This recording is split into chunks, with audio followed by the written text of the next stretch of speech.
नमस्कार, सातै प्रदेशको ताजा खबरहरूको संगालो प्रदेश समाचारमा यहाँहरूलाई स्वागत छ। म एलिना केसी र सांकेतिक भाषामा हुनुहुन्छ उमा पौडेल। प्रदेश समाचार सुरु गरौँ अहिलेसम्मका मुख्य समाचारबाट। लुम्बिनी प्रदेशकी स्वास्थ्य राज्य मन्त्री विमला कुमारी खत्री ओली पुनः विवादमा। वाइसिएल नेता एकराज बस्नेतकी श्रीमती र छोरीलाई हातपात गरेको आरोपमा पक्राउ।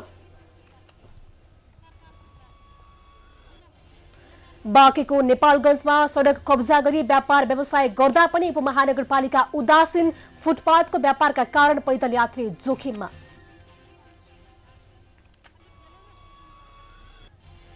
सरकार परिवर्तनसँगै पूर्व पश्चिम रेलमार्गको काम प्रभावित। मुआवजा वितरणको काम रोकिएपछि स्थानीय चिन्तित।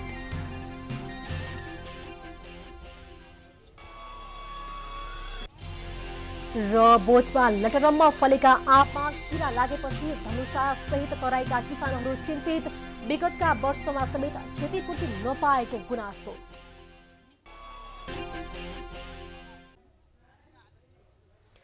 आजको प्रदेश समाचार सुरु गरौं। लुम्बिनी प्रदेशकै स्वास्थ्य राज्य मन्त्री विमला कुमारी ओली पुनः विवादमा आएको सम्बन्धी प्रसंगबाट। लुम्बिनी प्रदेशकी स्वास्थ्य राज्य मन्त्री विमला कुमारी ओलीले दाङको तुलसीपुरमा ताण्डव मच्चाएकी छन्।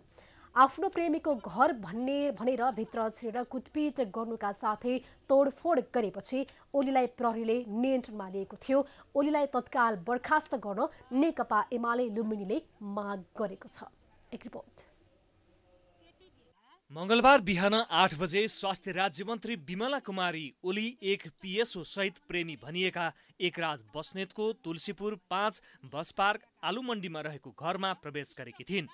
घरभित्र छिरेर उनले मेरो एकराज खोइ भन्दै एकराजकी श्रीमती र छोरीलाई समेत कुटपिट गरेकी थिइन्।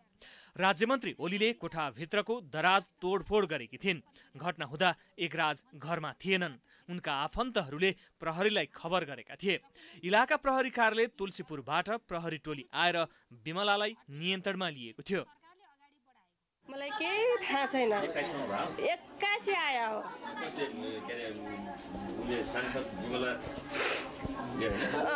सांसद विमला ओली यहाँ आइकन एक्कासी यस्तो गर्नु, मलाई केही थाहा छैन। यो बारेमा के हो केही थाहा छैन मलाई। गत वर्ष विमला कुमारी ओली र एकराजको फोटो समेत सामाजिक सञ्जालमा बाहिरिएको थियो। तर ओलीले फोटोसप गरेर तस्बिर सार्वजनिक गरेको र एकराज आफ्नो भाइ भएको भन्दै आपत्ति जनाएकी थिइन्। दाङ क्षेत्र नम्बर 3 खबाट निर्वाचित सांसद उत्तर कुमार ओलीको सवारी दुर्घटनामा मृत्यु भएपछि रिक्त उक्त क्षेत्रमा तत्कालीन नेकपाले उत्तरकी श्रीमती विमलालाई उम्मेद्वार बनाउने निर्णय गरेको थियो। विमलाले नेपाली कांग्रेसका केशव आचार्यलाई फराकिलो मतान्तरले पराजित गरेर विजयी भएकी थिइन्। सो घटनापछि दाङमा राज्यमन्त्री ओलीलाई कारबाहीको माग गर्दै प्रहरी कार्यालयमा स्थानीय महिलाहरूले प्रदर्शन गरेका छन्। इलाका प्रहरी कार्यालय तुलसीपुर परिसरमा जम्मा भएर पीडित परिवारले नाराबाजी गरेका हुन्। ओलीलाई इलाका प्रहरी कार्यालय तुलसीपुरबाट जिल्ला प्रहरी कार्यालय घोराही ल्याइएको छ। यसैबीच ओली विरुद्ध इलाका प्रहरी कार्यालय तुलसीपुरमा उजुरी परेको छ। विमलाले घरको बेडरुममै गएर आफू र छोरीलाई कुटपिट गरेको भन्दै मीना भण्डारी बस्नेतले इलाका प्रहरी कार्यालय तुलसीपुरमा किटानी जाहेरी दिएकी छिन्। मीनाले विमला विरुद्ध अभद्र व्यवहारमा जाहेरी दिएकी हुन्। यस्तै नेकपा एमाले सरकारको मन्त्री जस्तो जिम्मेवार पदमा रहेको व्यक्ति सर्वसाधारणको घरमा आचरणहीन व्यवहारमा उत्रिदा समेत मुख्यमन्त्री तथा सरकार जवाबविहीन भएर बसेको आरोप लगाएको छ। आफ्नो पीएसओ सहित परपुरुषको घरमा गएर उनको श्रीमती र परिवारलाई कुटपिट गर्ने, सामान तोडफोड गर्ने प्रमाण सहितका विषय बाहिर आउँदा समेत मुख्यमन्त्री सहितका मन्त्रीहरू चुप लागेर बस्नु लज्जाको विषय भएको एमाले जनाएको छ। नैतिकता देखाएर तत्काल मुख्यमन्त्रीले बर्खास्त गरेर छानबिनको प्रक्रिया अघि बढाउन एमाले माग गरेको छ।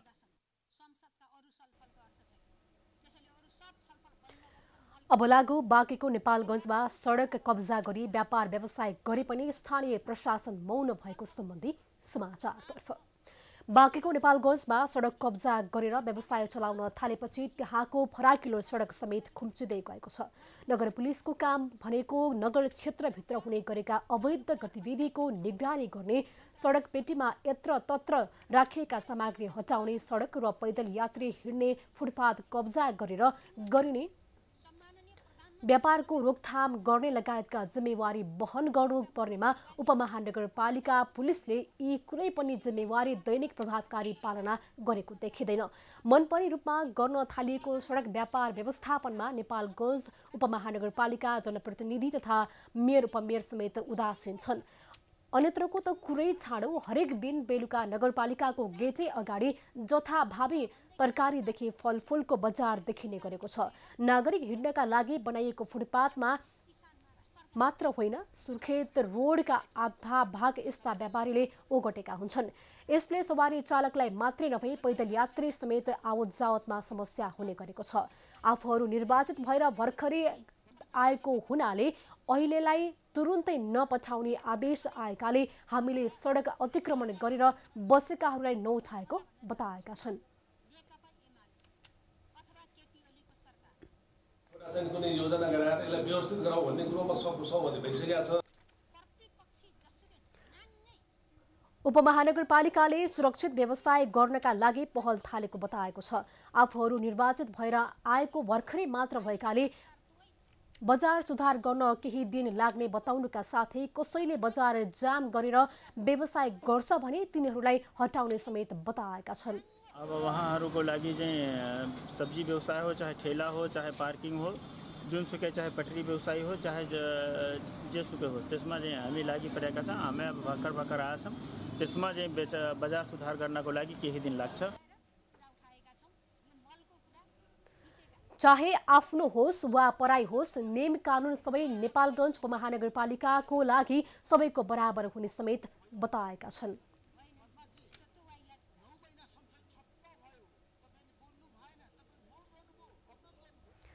प्रदेश समाचारमा पालो भएको छ विश्रामको।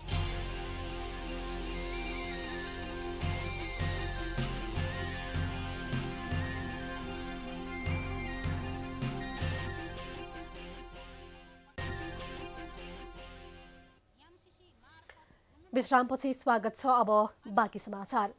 अबको पालोमा पूर्व पश्चिम रेलमार्ग पीडित स्थानीयले मुआब्जाको माग गरेको सम्बन्धी समाचार। विकासको नाममा चर्चामा आएको पूर्व पश्चिम रेलमार्ग सरकार परिवर्तनको नाममा मुआब्जा रोकिएपछि प्रभावित क्षेत्रका स्थानीय चिन्तित बनेका छन्। लामो समयदेखि रेलमार्गको चर्चा चले पनि पीडितले भने मुआब्जा नै पाउन सकेका छैनन्। एक रिपोर्ट। नेपालको संविधान अनुसार सरकारले चाहेको खण्डमा मुआब्जा दिएर व्यक्तिको नाममा रहेको जमिन सरकारीकरण गर्ने अधिकार रहेको छ। यो कानुनको अधिकार प्रयोग हुँदा रेलमार्ग वरपर परेका स्थानीय भने विचलित भएका छन्। 2077 साल जेठ 24 गते तत्कालीन प्रधानमन्त्री केपी शर्मा ओलीले पूर्व पश्चिम रेलमार्गको महत्वाकांक्षी योजना अघि सारेका थिए। पूर्व काकडभिट्टादेखि इनरुवासम्मको 106 किलोमिटर आवश्यक जमिन यसैमा जोडिने गरी विराटनगरदेखि इटहरीसम्मको शाखा 20 किलोमिटर जमिन रेलमार्ग प्रभावित क्षेत्रमा पर्दछ। झापा, मोरङ र सुनसरीमा गरी 5400 किता जग्गा रोक्का गर्दा नचाहँदै पनि स्वीकार गर्न बाध्य भएका स्थानीय मुआब्जा पाए अर्को ठाउँमा स्थानान्तरण हुने बताउँदै आएका छन्। अहिले चिन्तामा परेका सर्वसाधारणलाई सरकारी पक्षले मुआब्जाको विषयमा बेवास्ता गरेपछि यति बेला उनीहरू छटपटाउन बाध्य भएका छन्।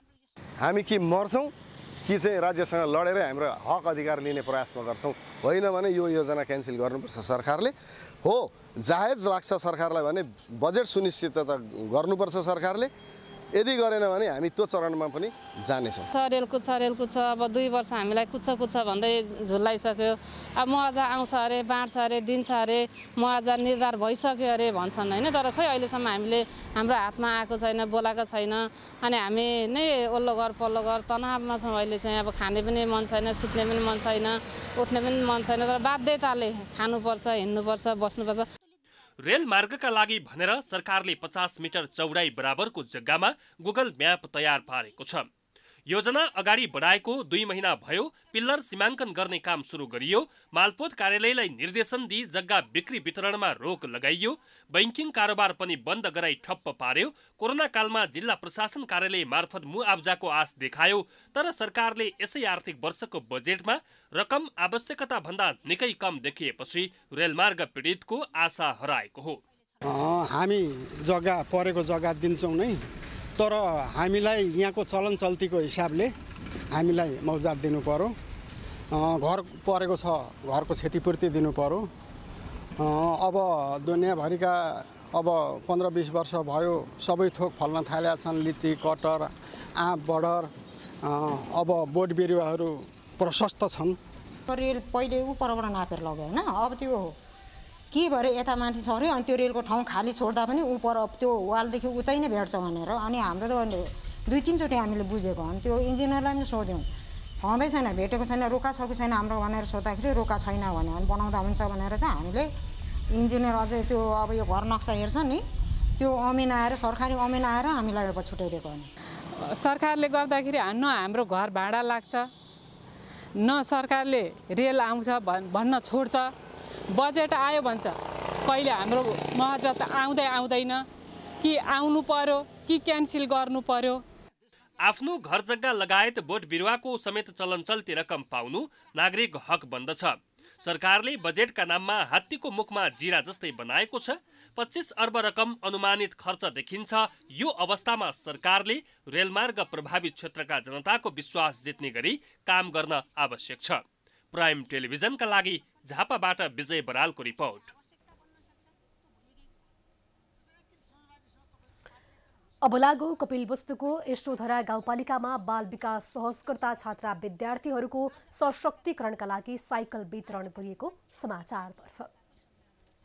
कपिलवस्तुको यशोधरा गाउँपालिका भित्रका बाल विकास सहजकर्ता र छात्रा विद्यार्थीहरूको सशक्तिकरणका निम्ति साइकल वितरण गरिएको छ। सहज सिकाइ र प्रभावकारी अध्यापनका साथै गुणस्तरीयता कायम गर्ने उद्देश्यका साथ गाउँपालिकाले 100 थान साइकल वितरण गरेको हो। एक रिपोर्ट। कपिलवस्तुको यशोधरा गाउँपालिकाले पालिकाका 8वटै वडाका 44 जना बाल विकास सहजकर्ता र कक्षा 12 मा अध्ययनरत अनिरुद्ध मावि, बेदौली र वासुदेव मावि रङ्गपुरका 56 जना छात्रा विद्यार्थीहरूलाई साइकल हस्तान्तरण गरेको हो। भारतीय सीमानाका जोडिएको सो पालिकाका उच्च शिक्षाका लागि विद्यालयको पहुँचबाट टाढा रहनुपर्ने बाध्यता रहेको थियो। हाल गाउँपालिकाले साइकल उपलब्ध गराएपछि विद्यालय आवत जावतमा सहज भएको विद्यार्थीको भनाइ छ। अनि यो साइकलबाट हामीहरू धेरै टाढाबाट आएका विद्यार्थीहरू पनि यो साइकलमा चढेर अनि राम्रोसँग विद्यालयमा आउन सकेका छन् र आफ्नो शिक्षा पनि निरन्तर दिइरहेका छन्। साइकल पाउँदा अब म रेगुलर स्कुल जान सक्छु अनि अब मेरो एब्सेन्ट पनि हुँदैन अनि कहाँ पैदल जाँदा अरू लेट हुन्थ्यो। अब मेरो साहस बढ्छ कि साइकल भनेको राम्रो पऱ्यो। यस्तै गाउँपालिकाले साइकल हस्तान्तरण गरेसँगै आवत जावतमा सहजतासँगै शिक्षण सिकाइमा समेत सकारात्मक उत्प्रेरणा प्रदान भएको बाल विकास सहजकर्ताहरूको भनाइ छ। यो साधनको कारणले म चाहिँ इन्डियामा पढेछु। अहिले 10 कक्षा 10 इन्डियाबाट पास गरेको थिएँ। त्यो साधनको कारणले लामो टाढा भएको कारणले चाहिँ अब चाहिँ कक्षा 12 यहाँ रङपुरमा भएको कारणले म यहीँ पढेँ कक्षा 12। गाउँपालिका भित्रको शिक्षाको अवस्थालाई प्रतिफल उन्मुख बनाउनका लागि साइकल वितरण गरिएको गाउँपालिका अध्यक्ष शिवदयाल तिवारी बताउँछन् कि शिक्षा के प्रति में हमरे लोग यहाँ जो है विशेष बजट लावे के जो है स्थिति में निश्चित मेन का है कि जब आदमी के शिक्षा है तो शिक्षा से विकास है। संघीय सांसद एवं पूर्व मंत्री ब्रजेश कुमार गुप्ता, गाउँपालिकाका अध्यक्ष शिवदयाल तिवारी, उपाध्यक्ष गुन्जादेवी मौर्य, प्रमुख प्रशासकीय अधिकृत तेजबहादुर सिंहले स्वयंसेविकालाई साइकल हस्तान्तरण गरेका हुन्। प्राइम टाइम्स टेलिभिजनका लागि कपिलवस्तुबाट अनिल कुमार मालीको रिपोर्ट। प्रदेश समाचारमा पुनः पालो भएको छ विश्रामको।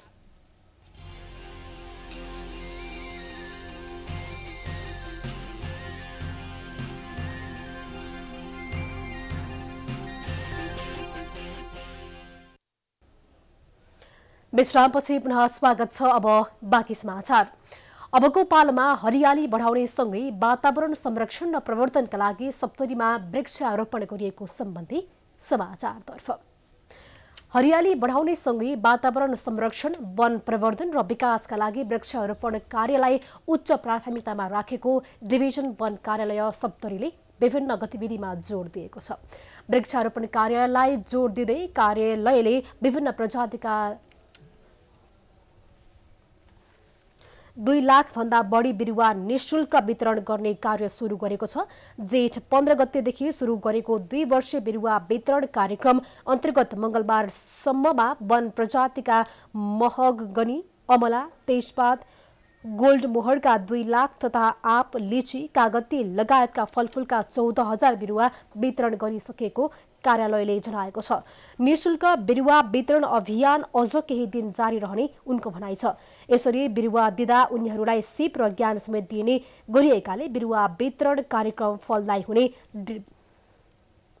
डिभिजन वन कार्यालय सप्तरीका प्रमुख हेमन्त शाहको विश्वास रहेको छ। कार्यालयले वन, वन्यजन्तु, जैविक विविधताको संरक्षण र व्यवस्थापन तथा आर्थिक आर्जनका लागि समेत विभिन्न गतिविधिमा जोड दिएको छ।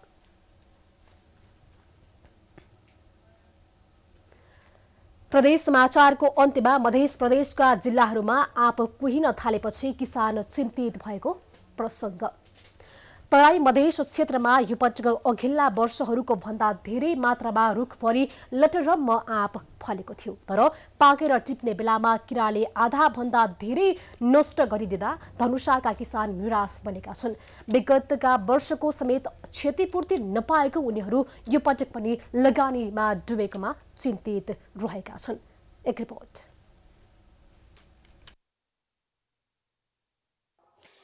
दर्शकबिन, यो पटक आँप टन्नै फल्यो भनेर मक्ख परेका किसानहरू त्यो बेला दुःखी बने जब किराहरू लागेर आँप झर्न थाले।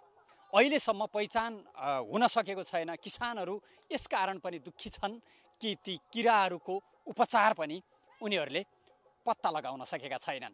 गत वर्ष असिनाले आँपको खाइदियो, बाली तरकारी पनि बाली नष्ट भयो, आँप बाली पनि नष्ट भएको छ र यस वर्ष पनि किराले विभिन्न किसिमको किराहरू लागेर हामीलाई पनि थाहा भइरहेको छैन कुन कुन किराहरू लागिरहेछ र आँप त्यसै खसिरहेको छ। पाक्नुपर्ने समयभन्दा अघि नै आँप खसेर नष्ट भइरहेको छ। जस्तै हेर्नुहोस्, यहाँ आँप फाटिसकेको छ, यसमा किरा पनि लागिसकेको छ र त्यस्तै यहाँ तल पनि झरेको देखाइएको छ। यो कस्तो किसिमको किरा यसमा लाग्छ हामीलाई थाहा भएको छैन। यसको अनुसन्धान गर्नुहरू जरुरी भएको छ। एक अपरिचित किराको कारणले आँप खेती नष्ट भइसकेपछि, तहस नहस भइसकेपछि धनुषाका, जनकपुर धामका, मिथिलाञ्चलका किसानहरूले दुखेसो पोखेका छन्। यसरी यो बालीको लागि प्रष्ट किसानको लगानी जुन किसिमले गरिरहेको छ त्यसको उत्पादन अनुसार प्रतिफल पाउनका लागि यसको अनुसन्धान हुनु जरुरी छ र यो किराको अनुसन्धान जबसम्म भएन भने हामीले यो त आँप बालीको यो एरियामा प्रचलित रहेको छ आँप बाली, त्यो आँप लगाउने कृषकहरूको क्षति पाइरहेको छैन र यहाँ बिघौमा कृषकहरू यहाँका क्षेत्रमा, यस क्षेत्रमा किसानहरू आँप बाली लगाएका छन्। जुन अनुसारले आँप बाली लगाएको छन् त्यो अनुसार प्रतिफल पाउनका लागि यसको अनुसन्धानहरू गर्नु जरुरी रहेको छ। अब कति कहूँ, आम ने बहुत कीड़ा लागल चले, चूचू का गिरल। अब जे है से खलके पिलके आया है गाछी पर। यसपालि तो घाटा तो घटै छ, बुझ्नुभयो? यसपालि घटै छ। मतलब आँपमा यति किरा लागेछ, आँप त्यति फले छैन, घाटा त घटै छ। अब 9 लाखमा लिएछ, यो 4 लाख रुपियाँ पनि निकल्नलाई मुस्किल छ। अब यो त ठेक्कामा लिनु भयो? ठिकामा लिएको। 9 लाखमा ठिकामा लिएको। 4 लाख उठ्न नि गाह्रो छ। आँप खेतीका लागि प्रसिद्ध मध्य प्रदेश, त्यसमा पनि यो जनकपुर धाम, मिथिलाञ्चल, धनुषा, यो क्षेत्रका किसानहरू विशेष गरेर उखु खेतीबाट जब निराश बने, ती उखु खेतीबाट निराश बनेका किसानहरू पनि आँप खेतीतर्फ आकर्षित भए। तर आँप खेती पनि यतिखेर किरा लागेर जसरी तहस नहस भएको छ, यसले किसानहरूलाई वास्तवमै निराश तुल्याएको छ। सरकारले बजेटमा ठुल्ठुला कुरा गर्दछ, नीति तथा कार्यक्रममा विभिन्न भाषणहरूमा शासकहरूले, प्रशासकहरूले ठुल्ठुला कुरा गर्छन्, तर किसानहरूका पीडा सधैँ जस्ताका त्यस्तै हुन्छन्। उनीहरू यो पनि थाहा पाउँदैनन्। उनीहरूको खेतीपाती नष्ट हुन्छ, तर त्यो के कारणले नष्ट भयो, कुन किरा लाग्यो त्यसको समेत अत्तोपत्तो लाग्दैन र उनीहरूको खेतीपाती नष्ट भइरहेको छ। यहाँका धनुषाका आँप किसानहरूको आँपको अवस्था पनि यतिखेर त्यस्तै भएको छ। धनुषाबाट प्राइम टाइम्स एचडीका लागि क्यामेरामा अर्जुन भण्डारीको साथमा केशवराज जोशी। यो सँगै हामी प्रदेश समाचारको अन्त्यमा आइपुगेका छौं। जाँदा जाँदै प्रमुख समाचार पुनः एकपटक। लुम्बिनी प्रदेशकी स्वास्थ्य राज्य मन्त्री विमला कुमारी खत्री ओली पुनः विवादमा वाइसिएल नेता एकराज बस्नेतको श्रीमती र छोरीलाई हातपात गरेको आरोपमा पक्राउ।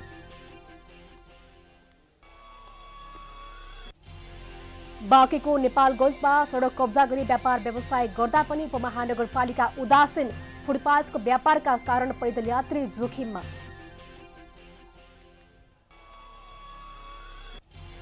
सरकार परिवर्तनसँगै पूर्व पश्चिम रेलमार्गको काम प्रभावित, मुआब्जा वितरणको काम रोकिएपछि स्थानीय चिन्तित।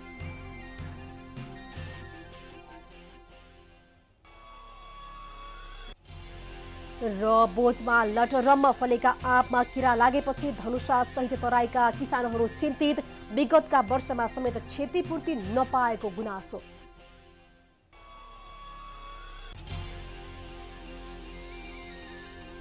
प्रदेश समाचार अहिलेलाई सकियो। हेर्दै गर्नुहोला प्राइम टाइम्स एचडी।